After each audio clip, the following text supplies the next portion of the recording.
What Fox Television told us was that we were just the people to be the investigators. Do any stories you want, ask tough questions, and get answers.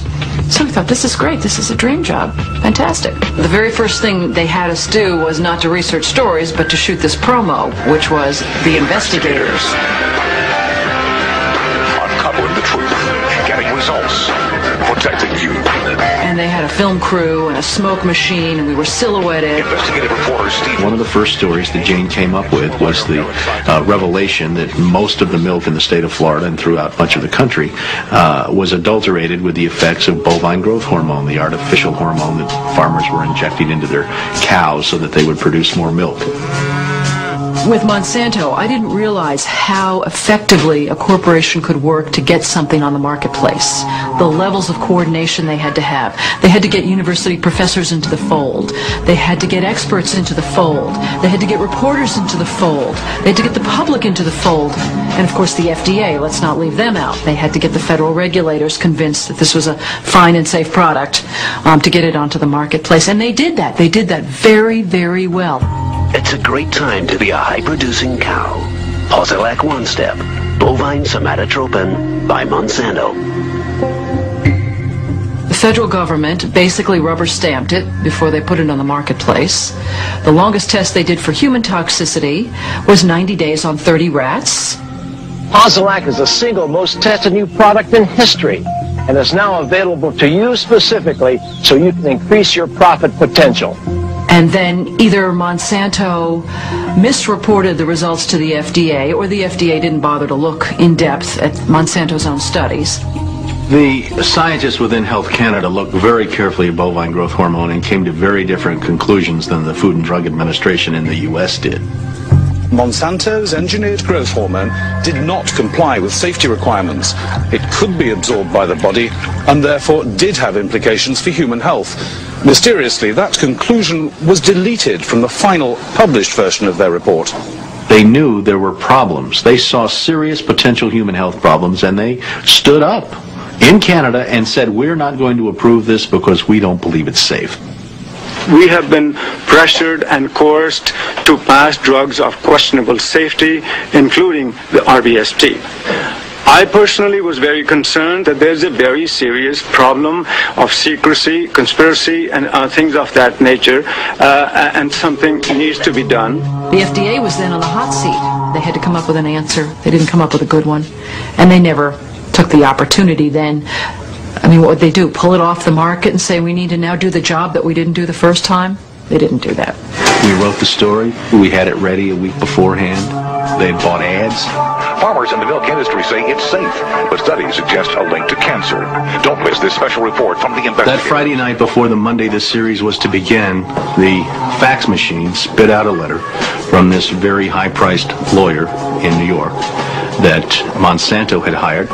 It contained a lot of things that were just off-the-wall false, just demonstrably false. But if you didn't know the story and you didn't know how we had gone about producing it, would have scared you as a broadcaster, as a manager. And they decided that they would pull the story and they would just check it one more time. But the bottom line was that there was no factual errors in that story. Both sides had been heard from. Both sides had had an opportunity to speak. 1 week later, Monsanto sent the second letter. And this was even more strongly worded. And it said there will be dire consequences for Fox News if the story airs in Florida. And this time they freaked. They were afraid of being sued, and they were also afraid of losing advertising dollars at all of the stations owned by Rupert Murdoch. And he owned more television stations than any other group in America. And that's 22 television stations. That's a lot of advertising dollars for Roundup, aspartame, NutraSweet, and other products. So we got into a battle. And the first deal was the new general manager. And his name's Dave. And Dave is a salesman, and, you know, he'd pump your hand. How you doing? How you doing? Called us upstairs to his office, and he said, what would you say if I killed this piece? What if it never ran?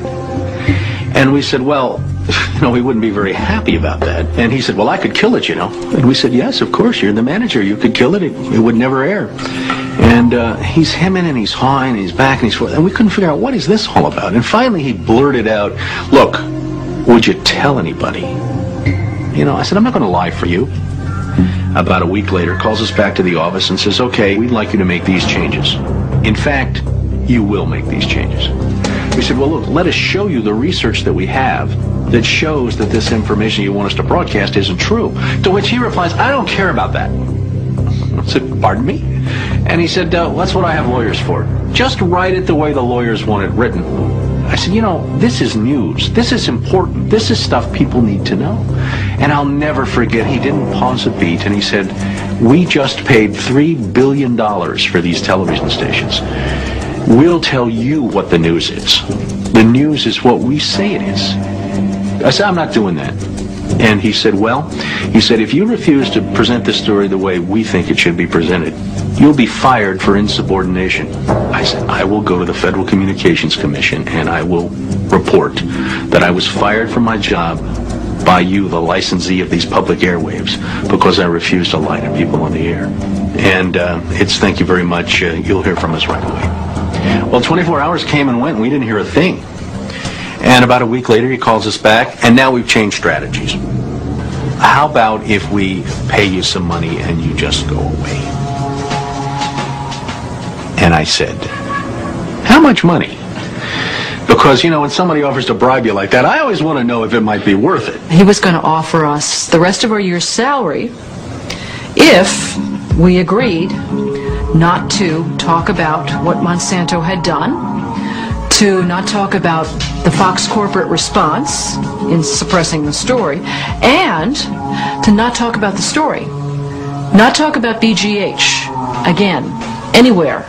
Not take the story to another news organization. Just zip up. I said, you mean if I want to go to my daughter's PTA meetings and explain what's in the school milk at the school lunch program? I can't. No. You can never speak about this anywhere. And Steve says, okay, write it up. And I'm like, write it up? What are you talking about? Write it up. And I didn't say anything. And Dave, he wrote it up. And he FedExed it to us a couple days later. And he said, are you going to sign? And we said, nah, Dave, we're not going to sign that. And he said, well, send it back, okay? I said, no, Dave, we're not going to send that back. It was, okay, we can't buy you out. We can't shut you up. Let's get the story on the air in a way that we can all agree it will go on the air. And we started rewriting and editing with their lawyers. Well, during this 8-month re-review process, I say jokingly, they did things like, for example, they wanted to take out the word cancer. You don't have to identify what the potential problem is. Just say human health implications. Any criticism of Monsanto or its product, they either removed it or minimized it. And it was very, very clear, I would say, almost every edit they made to the piece, that was the aim. And we changed this and this and this, and then that wasn't good enough. Okay, now change this and this and this. Now change this and this. Version after version after version, 83 times. 83 times is unheard of. It doesn't happen. You shouldn't have to rewrite something 83 times. Obviously, they didn't want to put the thing on the air, and they were trying to drive us crazy and get us to quit or wait until the first window in our contract so that they could fire us. They, in effect, announced that they were going to fire us for no cause. Well, this was a little much. And Steve wrote a letter to the lawyer in Atlanta, whose name is Carolyn Forrest, the Fox corporate lawyer. And I said, you know, this isn't about being fired for no cause. You're firing us because we refused to put on the air something that we knew and demonstrated to be false and misleading. That's what this is about. And because we put up a fight, because we stood up to this big corporation, and we stood up to your editors, and we stood up to your lawyers, and we said to you, look, there ought to be a principle higher than just making money. And she wrote a letter back and said, you are right. That's exactly what it was. You stood up to us on this story, and that's why we're letting you go. Jane sued Fox under Florida's whistleblower statute, which protects those who try to prevent others from breaking the law. But her appeal court judges found that falsifying news isn't actually against the law. Florida's appellate court has ruled in favor of Fox 13. You may recall that Jane Acree, a former reporter here, sued Fox 13 in a whistleblower lawsuit, claiming she was fired for refusing to distort her report. The appeals court today threw that case out, saying Ms. Acree had no whistleblower claim against the station based on news distortion. Fox 13 Vice President and General Manager Bob Linger says the station has been completely vindicated by the ruling.